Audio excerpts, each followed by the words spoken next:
आप सभी को मेरा नमस्कार। मैं हूं ऋषभ प्रसाद। आपकी मंजिल के सफर में आप सभी का एक बार फिर से स्वागत करता हूं। तो हमारा जो ये वाइवा का सेशन चल रहा है, इसमें आज हम फिर से आपसे मुलाकात कर रहे हैं एक नए विषय के साथ। आज हम देखेंगे थीमेटिक मैप के बारे में। तो सबसे पहले आपके मन में ये सवाल हो रहा होगा कि थीमेटिक मैप होता क्या है। तो इससे पहले हमने क्या देखा? ग्राफ देखा, बार डायग्राम देखा, पाई चार्ट देखा। इन सारी चीजों से हमने क्या देखा? किसी दो चीजों के बारे में कंपेरिजन को हम दिखाते हैं, बार ग्राफ, ये सारी चीजों से हम दिखा सकते हैं। लेकिन थीमेटिक मैप से हम क्या कर सकते हैं? रीजनल डिस्ट्रीब्यूशन को दिखाते हैं। इसको अच्छे से याद रखिएगा, क्या दिखाते हैं? Regional distribution. ठीक है, रीजनल डिस्ट्रीब्यूशन। तो थीमेटिक मैप से क्या दिखाते हैं, इस चीज को याद रखिए, रीजनल डिस्ट्रीब्यूशन। अब रीजनल डिस्ट्रीब्यूशन होता क्या है? तो मान लीजिए कि इंडिया में आपका मैप, मेरा थोड़ा खराब है, ठीक है, समझ, इंडिया में कितना पॉपुलेशन है, ठीक है, वेस्ट बंगाल में लिटरेसी रेट कितना है, मध्य प्रदेश में ट्राइबल पीपल कितना है। तो इन सारे चीज को, रीजनल चीजों को दिखाने के लिए हम क्या करते हैं? थीमेटिक मैप का यूज करते हैं। समझ में आ रहे हैं ना आप? थीमेटिक मैप का यूज क्यों करते हैं हम? Regional distribution. अब रीजनल डिस्ट्रीब्यूशन कैसे हो गया? पॉपुलेशन को दिखा रहे हैं हम, या लिटरेसी रेट, ये सारी चीजों को दिखाने के लिए, या रेनफॉल को दिखाने के लिए, तो हम क्या कर सकते हैं? थीमेटिक मैप का यूज करते हैं, रीजनल डिस्ट्रीब्यूशन। इस वजह से इसको क्या बोलते हैं? डिस्ट्रीब्यूशन मैप भी बोलते हैं। क्या बोलते हैं? याद रखिएगा, डिस्ट्रीब्यूशन मैप भी कहते हैं। Distribution map. अगर आपसे पूछ ले डिस्ट्रीब्यूशन मैप के बारे में लिखना है, तो थीमेटिक मैप और डिस्ट्रीब्यूशन मैप दोनों ही क्या है? सेम है। अब आपको क्या काम करना है? नेक्स्ट क्या है? थीमेटिक मैप में क्या है? दो तरीके की चीज होते हैं, इसके भी दो, इसको क्लासिफिकेशन किया गया है। एक क्या है? क्वांटिटेटिव। क्या है? क्वांटिटेटिव। और एक होता है नॉन क्वांटिटेटिव। क्या होता है? Non quantitative. ऊपर के देख लीजिए, क्वांटिटेटिव। अब क्वांटिटेटिव और नॉन क्वांटिटेटिव का मतलब क्या होता है थीमेटिक मैप से? सिंपल से एक चीज बताता हूं आपको, कि इंडिया दे दिया गया है, ये पूरा आपका इंडिया है, मान लीजिए ये पूरा इंडिया है, ठीक है,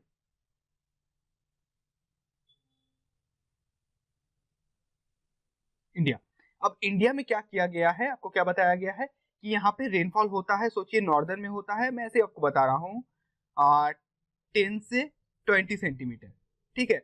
उसके बाद मिडिल पोर्शन में आपको होता है 50 to 60 सेंटीमीटर, ठीक है। उसके बाद नीचे आपका होता है 60 to 80 सेंटीमीटर। तो ये चीज जो आपको किसी चीज के बारे में पर्टिकुलर जानकारी मिल रही है, ठीक है, तो उसको हम क्या बोलेंगे? क्वांटिटेटिव। जिसके से हम क्या कर रहे हैं? क्वांटिटेटिव के बारे में जान रहे हैं, उसके क्वांटिटी के बारे में, ठीक है। साथ ही इसको क्या बोला जाता है? स्टैटिस्टिकल मैप भी बोला जाता है।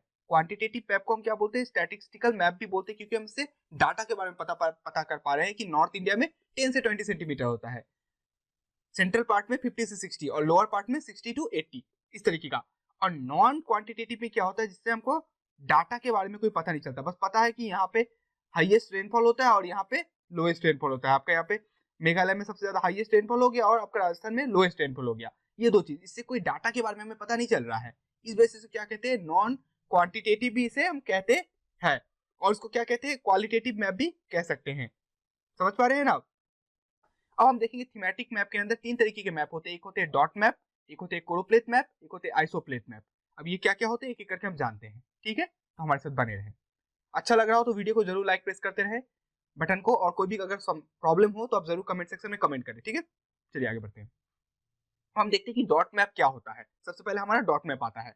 The dot maps are drawn to show the, क्या किया जाता है? इसको दिखाने के लिए किया जाता है distribution of phenomena such as the population को दिखाने के लिए, कैटल्स को दिखाने के लिए, और किस टाइप के क्रॉप है, इन सारी चीजों को दिखाने के लिए हम डॉट मैप का यूज करते हैं। जनरली डॉट मैप क्या है? इसको बनाया जाता है सो दिखाने के लिए, किस चीज के लिए? डिस्ट्रीब्यूशन ऑफ पॉपुलेशन को, कैटल को दिखाने के लिए, और टाइप ऑफ क्रॉप को दिखाने के लिए, ठीक है। तो याद रहेगा आपको, डिस्ट्रीब्यूशन को दिखाया जाता है किस चीज का? पॉपुलेशन का, कैटल का, टाइप ऑफ क्रॉप। तो बस यही चीज को दिखाने के लिए हम क्या करते हैं? डॉट मैप का यूज करते हैं। चलिए एक बार पीछे पीछे बोलिए। Dot maps are drawn to show the distribution of phenomena such as population, cattle, type of crop etcetera, और भी चीजों को दिखाते हैं। इसमें अब क्या क्या चीज है? कुछ चीजों को इसमें आपको याद रखना जरूरी है। क्या चीज है इसमें? सबसे पहले इसमें आपको ये चीज बताया जाता है कि देखिए, आप यहाँ पे देख सकते हैं, तो ये मैप से मैं आपको पॉपुलेशन की दिखा रहा हूँ। क्या दिखा रहा हूँ इसमें? पॉपुलेशन को दिखाया जा रहा है। एक डॉट, सबसे पहले आपको क्या करना है? इसमें एक इंडिया का मैप लेना है, साथ ही साथ एक आपका इंडिया का फिजिकल मैप भी लेना है। अब आप पूछ रहे होंगे कि एक तो आप मैप ले लिए, फिर फिजिकल मैप लेने की क्या जरूरत है? फिजिकल मैप इसलिए लेने की जरूरत है कि पॉपुलेशन को दिखा रहे तो जहाँ पहाड़ है ऐसा वहां नहीं कि वहां पे आप पॉपुलेशन बहुत ज्यादा दिखा दें। हाँ, कहीं पे नदी है तो वहां पे पॉपुलेशन आप ज्यादा नहीं दिखा सकते हैं, इस वजह से आपको एक क्या रखना पड़ेगा, फिजियोग्राफिक मैप रखना पड़ेगा। आप डेजर्ट देख लीजिए, यहाँ पे पॉपुलेशन कम है आपका, देख पा रहे हैं ना, ये माउंटेन है तो यहाँ पे आपको पॉपुलेशन कम दिखाना है, होंगे ही कम। ठीक है, तो ये हो गया एक चीज। दूसरा चीज हो गया, आपको एक डॉट लेना है जिससे रिप्रेजेंट करना है कितने आप पर्सन को दिखा रहे हैं। जैसे यहाँ पे क्या दिखाया जा रहा है, 2 lakh, 1 dot equal to 2 lakh population को दिखा रहा है। यहाँ पे जितने भी आप डॉट देख पा रहे हैं, 1 डॉट का मतलब हो रहा है 2 लाख पीपल्स को दिखाया जा रहा है। तो इस चीज को आपको सेंसिटिव लेना पड़ेगा अच्छे से, जो चीज ले ली है उसी हिसाब से आपको डॉट को देना है। तो आप देख पा रहे हैं कि ये इलाका जो आपका है गैंगेटिक प्लेन, इसमें पॉपुलेशन कितना ज्यादा है। बोलते हैं ना Gangetic plain higher populated density है यहीं पे, कारण यही है कि यहाँ पे नदी है और यहाँ पे लोग बहुत ज्यादा रहते हैं, क्योंकि यहाँ पे फर्टाइल लैंड लोगों को मिलता है। ठीक है, तो एक डॉट को आप किससे रिप्रेजेंट करें, ये आपका इंडेक्स में आ जाएगा, ये आपका इंडेक्स में आपको लिखना पड़ेगा। ठीक है, अब देखिए हर डॉट का साइज आपको सेम लेना है, ऐसा नहीं कि एक डॉट को ऐसे बनाया और दूसरे डॉट को आपने ऐसा बना दिया, नहीं, हर डॉट का जो साइज होगा वो इक्वल होगा। एक डॉट से आप दिखा सकते हैं जितना भी इंडेक्स में आप शो कर सकते हैं, 1 लाख, 2 लाख, 20 लाख, 30 लाख, जितना भी आपको शो करना है। जैसे यहाँ का 5 लाख अगर पॉपुलेशन है इस जगह का सोचिए, और आप क्या दिखा रहे हैं, 1 डॉट इक्वल टू 1 लाख, तो 5 डॉट डालने से ही आपका ये हो गया कि नहीं हो गया। और इसको इक्वल डिस्टेंस में डालना, ये मेरा ठीक से नहीं हुआ, इक्वल डिस्टेंस में होगा, मानी यहाँ यहाँ यहाँ यहाँ और यहाँ सब इक्वल डिस्टेंस में। ठीक है, तो ऐसा होना चाहिए। तो देख पा रहे हैं आप, इससे पॉपुलेशन को दिखाया गया। तो डॉट मैप का यूज किया जाता है क्या क्या चीज को दिखाने के लिए, पॉपुलेशन, कैटल्स को, टाइप ऑफ क्रॉप और भी अलग बहुत सारी चीजें जिससे हमको इसे दिखा सकते हैं। क्लियर हुआ आपका डॉट मैप, कोई कंफ्यूजन नहीं, अगर है तो कमेंट सेक्शन में लिखिए। ओके, अब हम देखते हैं choropleth map. The choropleth map are also drawn to depict the data. इसको भी डाटा को दिखाने के लिए किया जाता है, characteristic as they are related to the administrative unit. इससे किस चीज को दिखाया जाता है, एडमिनिस्ट्रेटिव यूनिट को दिखाया जाता है। याद रखिएगा, कोरोप्लेथ मैप का यूज क्यों करते हैं, इसको भी हम कुछ चीज को दर्शाने के लिए करते हैं, लेकिन क्या चीज को दर्शाने के लिए, एडमिनिस्ट्रेटिव यूनिट को। किस चीज को, कोरोप्लेथ मैप को डिपिक्ट करते हैं, किस चीज को दिखाने के लिए, एडमिनिस्ट्रेटिव यूनिट। अभी याद कर लीजिए, बात के लिए कोई झमेला ही मत छोड़िए। Choropleth map are also drawn to depict the data characteristics as they are related to the administrative unit. ठीक है, choropleth map are drawn to so that, आप ऐसा अपने जैसे आप इंग्लिश बोलते हो उसमें भी आप उसको कन्वर्ट कर सकते हैं, जरूरी नहीं कि उसको याद करें, तोता बनने की जरूरत नहीं है। आप अपने कंसेप्ट को खुद लगाइए और उसे बोल सकते हैं, बस उसमें जो चीज आप बता रहे हैं वो सही होना चाहिए। तो कोरोप्लेथ मैप का यूज क्यों करते हैं, जिससे हम एडमिनिस्ट्रेटिव यूनिट को शो कर सके। जैसे जैसे क्या क्या एडमिनिस्ट्रेटिव यूनिट है, भाइवा में आप अपने टीचर को डायरेक्टली बोल दीजिएगा कि एग्जांपल पॉपुलेशन डेंसिटी को, लिटरेसी को दिखाने के लिए, ग्रोथ रेट को दिखाने के लिए, सेक्स रेशियो को दिखाने के लिए आप क्या करते हैं, कोरोप्लेथ मैप का यूज करते हैं। और ये सारी चीज क्या है, एडमिनिस्ट्रेटिव यूनिट है। ओके, अब इसमें क्या जाता है, कोरोप्लेथ मैप जो किया जाता है इसमें आपको कुछ चीजों के बारे में ध्यान रखना पड़ता है। सबसे पहले जो आपको डाटा दे दिया गया है उसको आपको क्या कर लेना है, डिवाइड कर लेना है। ठीक है, डिवाइड क्या करना है, 5 कैटेगरीज में आप क्या कर ले सकते हैं, इसको डिवाइड कर सकते हैं। यहाँ पे देख रहे होंगे 1 2 3 4 5 में इसको भी डिवाइड कर दिया है। तो 5 कैटेगरी में कैसे डिवाइड करते हैं मैं आपको बता देता हूँ। उससे पहले आपको क्या करना है, जो भी डाटा दिया है उसे असेंडिंग में आप सजा लीजिए। क्या कर लीजिए, असेंडिंग में आप उसको सजा लीजिए। सजा लिए उसके बाद उसको 5 भागों में डालिए। ठीक है, कैटेगरीज में डालिए। अब कैसे करके डालिएगा, 5 कैटेगरी क्या क्या होते हैं, एक कैटेगरीज होते हैं वेरी हाई, क्या हुआ, वेरी हाई। दूसरा क्या होता है, हाई। तीसरा क्या होता है, मीडियम। चौथा क्या होता है, लो। और पांचवा क्या होता है, वेरी लो। ज्यादातर आपने मैपों में, इस टाइप के मैप में यही 5 कैटेगरीज देखे होंगे, ये बहुत इंपॉर्टेंट है। तो 5 कैटेगरीज आपने देख लिया क्या क्या है। अब बांटेंगे कैसे, आप सोच रहे होंगे। उसके बाद आपको इसको 5 ग्रुप में डालना। आप कैसे डालेंगे, जो सबसे मैक्सिमम वैल्यू उसको आप निकालिए, असेंडिंग ऑर्डर से आपको मिल जाएगा, और मिनिमम वैल्यू दोनों को माइनस करिए और डिवाइडेड बाय 5 कर दीजिए। इससे आप क्या कर सकते हैं, इन 5 ग्रुप में इक्वली इसको डाल सकते हैं डाटा को। हाँ ठीक है, अब इसको इसमें ऐसे करके 5 ग्रुप में डाल दिए। तो यहाँ पे आप देख पा रहे होंगे कोरोप्लेथ मैप में अपने लिटरेसी रेट को दिखाया गया है, अबव 83, जो क्या हो गया, वेरी हाई, फिर हाई, फिर लो, मीडियम, फिर लो, फिर वेरी लो, लेस देन जो 56 आ गया। ठीक है, इसमें बांट दिए गए। और इससे आप देख रहे हैं कोई रीजनल क्या सिखा पा रहे हैं, रीजनल डिस्ट्रीब्यूशन को आप इससे दिखा पा रहे हैं। ठीक है, जैसे यहाँ पे लिटरेसी रेट बहुत अच्छा है केरला में आपका। ठीक है, फिर जाके मिजोरम में आपका अच्छा है, बहुत ज्यादा लिटरेसी रेट। उसके बाद आपका आ जाता है महाराष्ट्र में अच्छा है। ठीक है, हिमाचल प्रदेश में अच्छा है। तो इस तरीके से आप क्या कर सकते हैं, इस चीज को दिखा सकते हैं। तो कोरोप्लेथ मैप का यूज ऐसा करते हैं। ठीक है, जिससे आप किसी से एडमिनिस्ट्रेटिव यूनिट को दर्शाने के लिए करते हैं, जैसे population density, literacy, growth rate, sex ratio, कोई भी चीज को इससे दिखाया जा सकता है। ठीक है, समझे। चलिए अपने अगले तरफ देखते हैं। अब हम आइसोप्लेट मैप को देखते हैं। किसको देखते हैं? आइसोप्लेट मैप। अभी आइसोप्लेट मैप होता क्या है? सबसे पहले इसको हम ब्रेक करके देख लेते हैं। आइसो का मतलब क्या होता है? आइसो का मतलब होता है इक्वल। क्या होता है? इक्वल। और प्लेट का मतलब क्या होता है? हर चीज का पीछे प्लेट देखते होंगे, PLETH। प्लेट का मतलब होता है लाइन। तो जो भी चीज इक्वल लाइन कोई भी चीज को जोड़ रही है, चाहे वो रेनफॉल क्यों ना हो, या यहाँ यहाँ एक जैसा रेनफॉल होता है, यहाँ यहाँ एक जैसा गर्म पड़ता है, यहाँ एक जैसा सनराइज होता है, इतना हीट मिलता है, मतलब तो किसी भी इक्वल चीज को आप दिखाने के लिए आइसोप्लेट का यूज करते हैं। तो ये क्या है अभी आप समझ जाएंगे। आप तो डायग्राम से समझ लिया, अभी से भी समझ जाएंगे। ये क्या है? एक इमेजिनरी लाइन है। ये इमेजिनरी लाइन है, ऐसा नहीं है कि मतलब इमेजिन करके, मतलब डाटा को निकाल के उसके ऊपर खींचा गया है। ये कोई असली का लकीर नहीं है। ऐसा नहीं कि ग्लोब के ऊपर कोई लाइन बना हुआ है, ऐसा नहीं है। ये एक इमेजिनरी लाइन है। We join the places of equal value, जो इक्वल वैल्यू के प्लेसेस को ज्वाइन करते हैं, इज रेफर्ड एज आइसोप्लेट। उसे हम क्या कहते हैं? आइसोप्लेट कहते हैं। तो आइसोप्लेट क्या है? Is an imaginary line. बोलिए, isopleth is an imaginary line which join the places of equal value, we join the places of equal value, we join the places of equal value। बोलिए पीछे पीछे। we join the places of equal value is referred to या is referred as isoplate। okay, तो isoplate map as an imaginary line है, we join the places of equal value is referred as isoplate। okay, अब देखिए आइसोप्लेट जो होते हैं बहुत तरीके के होते हैं, बहुत सारे हैं। 1 2 3 4 5 6 7 8। मैंने 8 जो इंपॉर्टेंट है आपके CBSE में वो आपको बता दिया है। तो सबसे पहले देखते हैं आइसोथर्म। आइसोथर्म का मतलब क्या होता है? थर्म, थर्मामीटर का आप यूज क्यों करते हैं? जब टेम्परेचर को मापने के लिए। तो याद रखिएगा आइसोथर्म, थर्म से क्या हो गया? टेम्परेचर। तो इक्वल टेम्परेचर, जो भी प्लेस में इक्वल टेम्परेचर है उसको जोड़ने के लिए हम आइसोथर्म लाइन, इमेजिनरी लाइन का यूज करते हैं।